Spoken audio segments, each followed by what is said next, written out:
Hello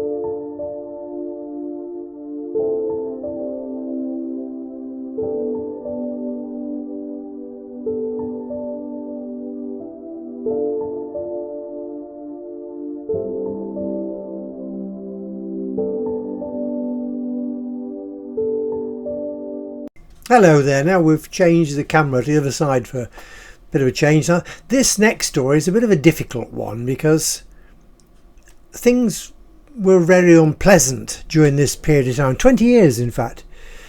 It started when we lived in New Bolingbroke, which is just north of Boston, in the very early 1980s, and it finished, well, I don't know if it's finished.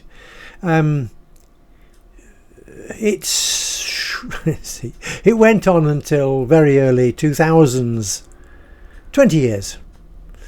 It started with litigation, but no, in fact it started with me being a parish councillor in Carrington and New Bolingbroke, and because my name was on the letters that went to the county council, then this particular chap took umbrage against me personally when his farms were inundated with footpath and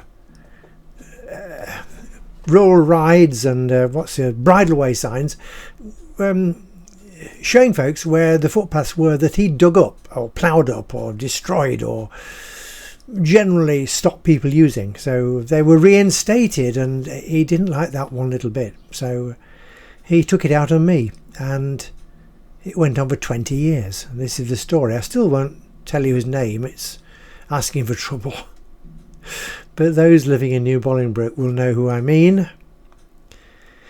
And it was awful, though, it really was. So as I said before, to appreciate the good times, you've got to endure the difficult, hard times. And this was one of the worst. There's some more coming up.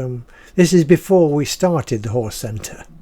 It went on during the early horse centre years, but it started with litigation and court, and of course I got no money. The business was folding up. I had to sell the house because I couldn't afford to keep it on, and couldn't make the payments, as they say, and so things were a bit dire. So see what you think of the story. Here we go.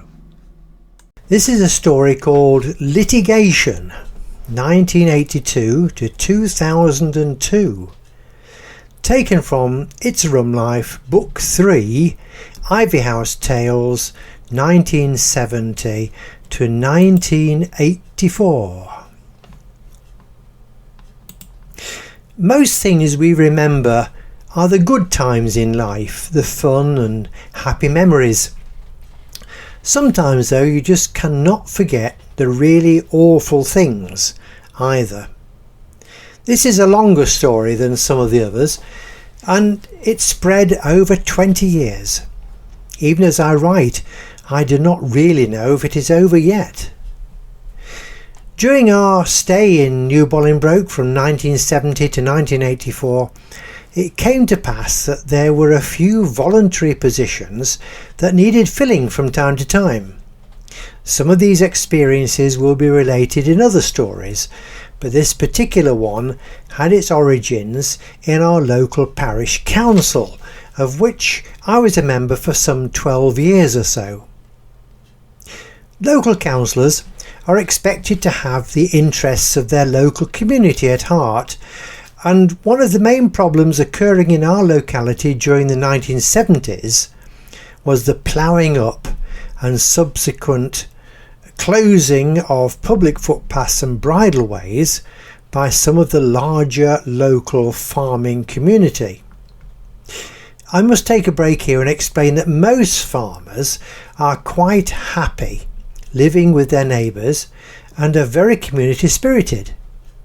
There are just that handful in each area that think they are above the law and must just do whatever they wish, and do not believe that anyone has the audacity to confront them with right and wrong.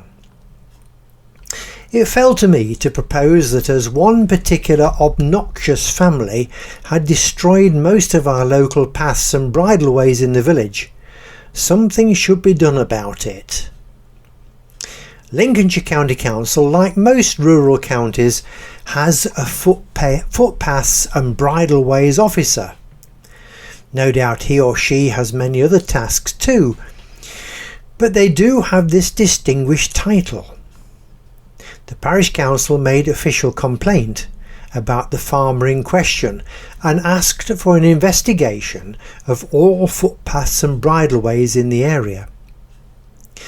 To cut a long story shorter, we heard nothing for some considerable time, and then quite suddenly, and to as much surprise of the farmer in question as to the local council, we received a letter from the county stating that this particular issue was receiving close attention and a budget had been granted for re-signposting of all footpaths and bridleways in the county.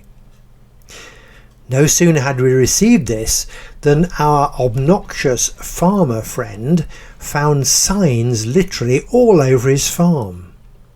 He became apoplectic and seemed to think that I was solely responsible for his punishment. One of his numerous farms comprised some several hundred acres behind where we lived in the village, and had 4 access roads to this land within the village. Not long after the footpath signs arrived on his land, he called at our house and very unpleasantly demanded a right-of-way through our yard at the side of our house into his fields beyond. This would be in about 1980 to 81 to 82. He was so abusive and unpleasant that he put my wife Ruth immediately in tears. I naturally refused this unpleasant demand, although did not immediately realise what had prompted this confrontation. I was only one councillor among some 7 or 8. The farmer had pots of money, and it was not long before court papers began to arrive. I'd never had much in the way of spare finance. In fact, the transport business that my wife and I had started was always scraping along the bottom, as it were. We existed and paid most of the bills most of the time. So no spare money for solicitors or legal advice. In court. The first hearing was in Lincoln before a judge. I had to wait a little while in an antechamber, as is the norm. The solicitor for the farmer was a most charming man who really did not wish to do what he was doing. He could see right through the reasons for the action and very kindly told me how to handle my end of the problem. I never did see him again. I do hope he was not discharged for assisting me. The outcome of this first hearing I do not remember too well, but after I had said my piece to the judge, it appeared to be a stalemate. Nothing happened for some time, but our business was not going too well. A lucrative contract with an international client, Uniroyal, had come to an end. I had been working for over a year on a replacement national contract, TMC, but that was subsequently sunk by competitors within the industry I worked for. Because of financial conditions in the new contract, they managed to make me dissolve my business, and I lost the contract in so doing. See the Lincoln Spiv. Consequently, in 1983, ECYB Transport came to an end, with no income to pay the mortgage. I had to sell the house and find somewhere else to live far, far cheaper. As you may gather from other diary stories, Ivy House at New Bolingbroke was a Georgian country gentleman's abode. We loved it, and after 14 years there, dearly dreaded the idea of leaving. Selling the house. Our good neighbour John Rundle had 3 sons, and the youngest, Alan, had always said that if ever we were to sell our house, he would like to buy it. Alan and our Ruth and I duly agreed a satisfactory price, and the sale was agreed. Alan subsequently married another Ruth. Alan knew about the dispute. Who didn't? As the dispute involved the property we were selling, Alan would not buy it until the dispute was settled.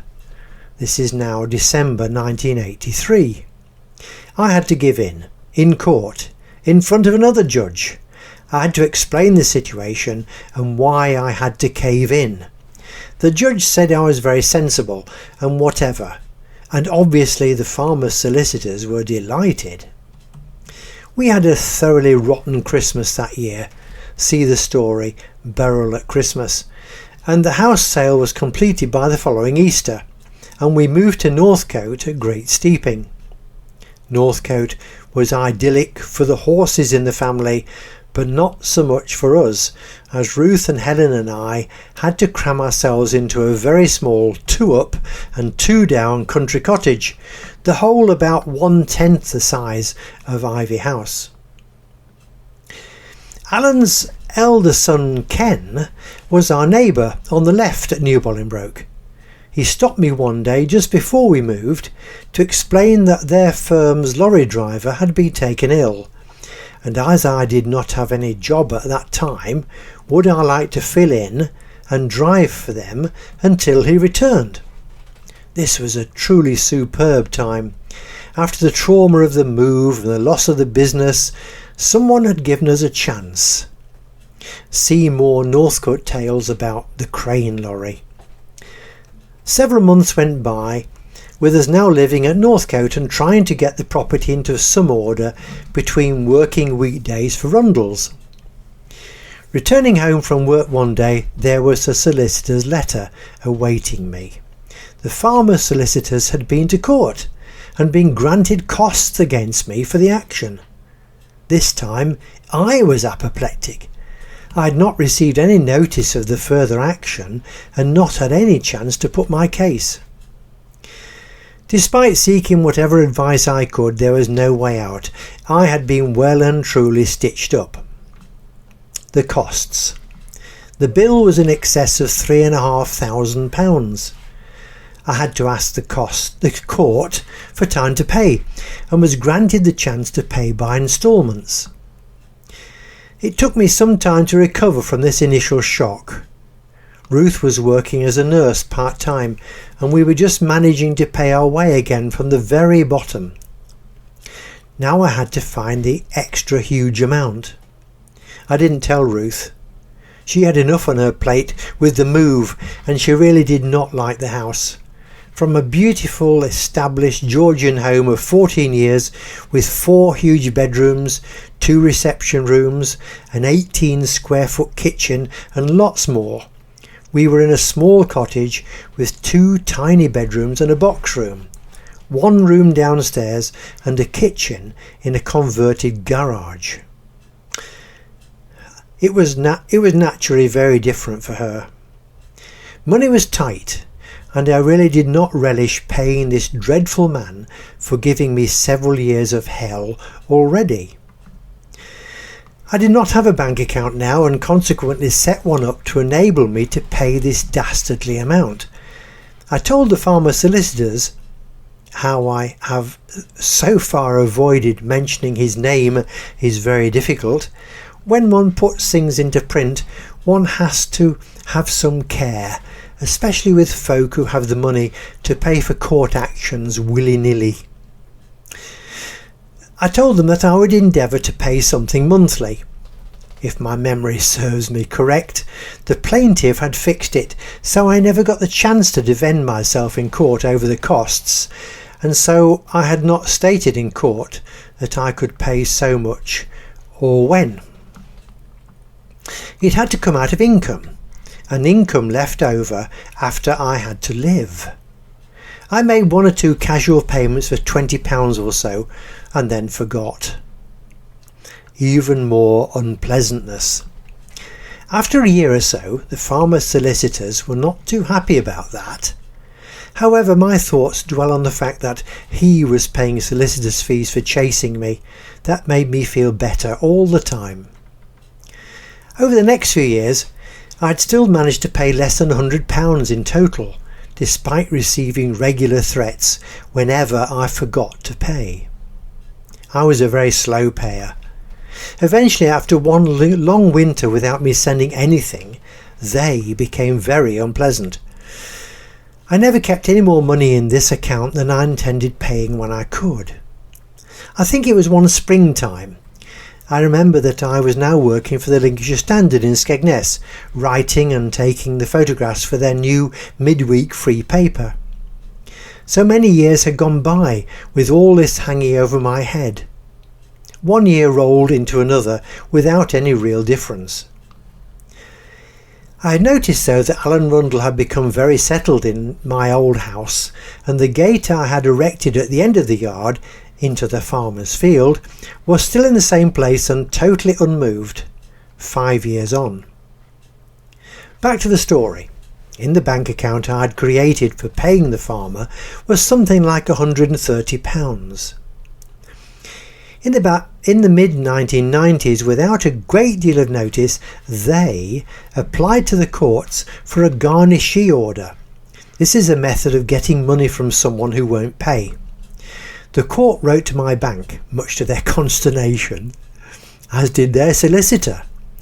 I remember I did not have a solicitor to help. The bank wrote to me and said they had no choice but to pay the money to the solicitor. Bang went my £130, but I earnestly believe the farmer and his solicitor thought the account held my whole worldly goods. I didn't pay anything else that year. In fact, I didn't pay anything else at all and waited for the next round. Readers or listeners, please remember that all this started in around 1982. The next round. The next unpleasant development was in about 2000, but it could have been 2001. I could look all this up, as I have the papers naturally, but it brings unpleasant memories back and I prefer to guess. Writing this is rather different to poring over old papers. In some way it is a relief to put it all on paper, although in this next episode I had to do a great deal of writing to keep my sanity. Back to the story. It is, say, 2001 and the mental torture has been going on for almost 20 years. The next solicitor's letter mentioned a man of the same name as the original unpleasant farmer, but with different initials. The solicitors wanted to know why I had not made any payments and issued evil threats. I replied that, firstly, who was this other person they were representing and what had happened to the first plaintiff? They replied, "Surely you must know he is dead. This is the son who is carrying on the action." Goodness, I thought, one big happy family. I stalled for a while, but eventually they became really nasty, and one day a letter arrived threatening to make me bankrupt if I did not pay what they wanted. Imagine the situation. I had been a responsible local councillor. It had been my name on the letter asking for action from the county council to have our footpaths and bridleways replaced. This was the whole reason for the 20 years of persecution and mental stress I had endured. During the intervening years, as we settled into life at Great Steeping, I'd once again be asked to serve as a local parish councillor. Since leaving New Bolingbroke, I had resigned as chairman of the governors of the local secondary school after fighting a particularly nasty attempt to close that excellent school by a county councillor who eventually was proved to be a crook and served a jail term. Due to moving house and going to live in Great Steeping, I had also resigned as chairman of governors of the primary school at New Bolingbroke and the local parochial church council. I was not going to give in that easily to the equally obnoxious farmer's son and his conspiring band of solicitors.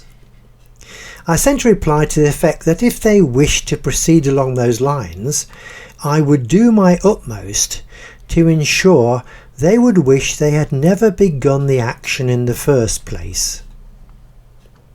Writing to friends. I began to write to friends. I should mention here some facts I have probably missed out on this journey. From 1984 until 1988, I went back to working for newspapers. In 1960, on leaving school, newspapers were my first job. This was a time when people did a multitude of jobs. I did anyway. See Life at the Lincolnshire Standard in It's a Rum Life Book 2. In the 1980s, I worked firstly for the Skegness Standard and latterly for Morton's Publishers, publishers of the opposition newspaper in the same town. I made good friends over the years, and one gave me a book during this next difficult time. It was a book by Graham Harvey.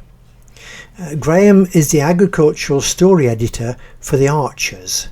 His book told of the big Lincolnshire prairie farmers who ripped out hedgerows and created 100-acre plus fields, all in the name of progress.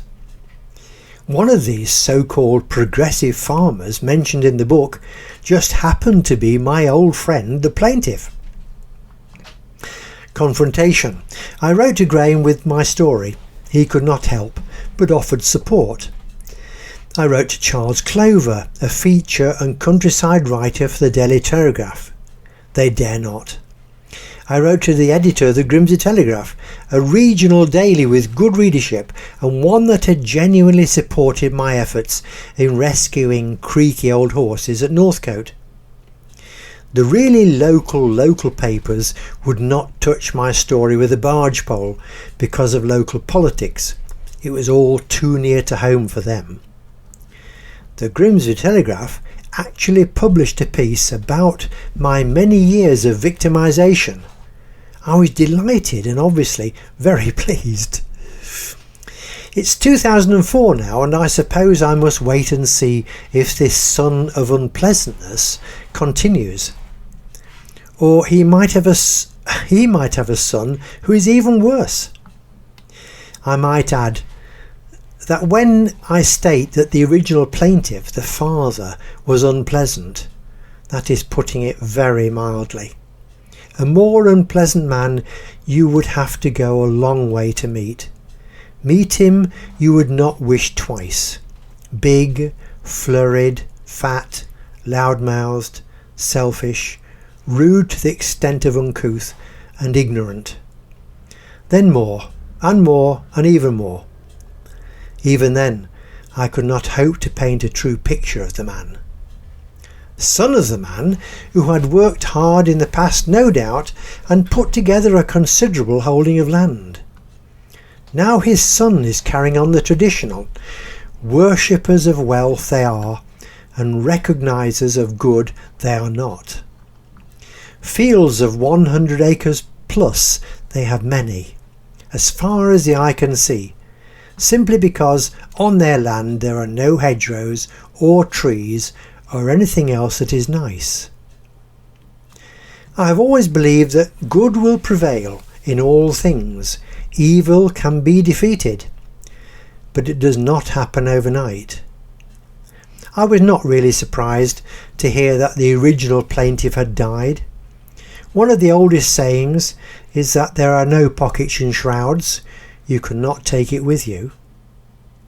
Time will tell, and those who live longest will see most, and I must admit to a gentle smirk every time I drive through New Bolingbroke and see those lovely public footpath signs. Right, that was Litigation. I don't know whether you find it staggering or what, but these things are sent to triers, aren't they? And this was certainly a trial. But fortunately, some friends came to my aid in the end and helped me with the problem. There we are. So if you like it, think about giving us a like. It's there. And think about subscribing to the channel, because that helps it to grow. It does help. We haven't had any new subscribers for ages.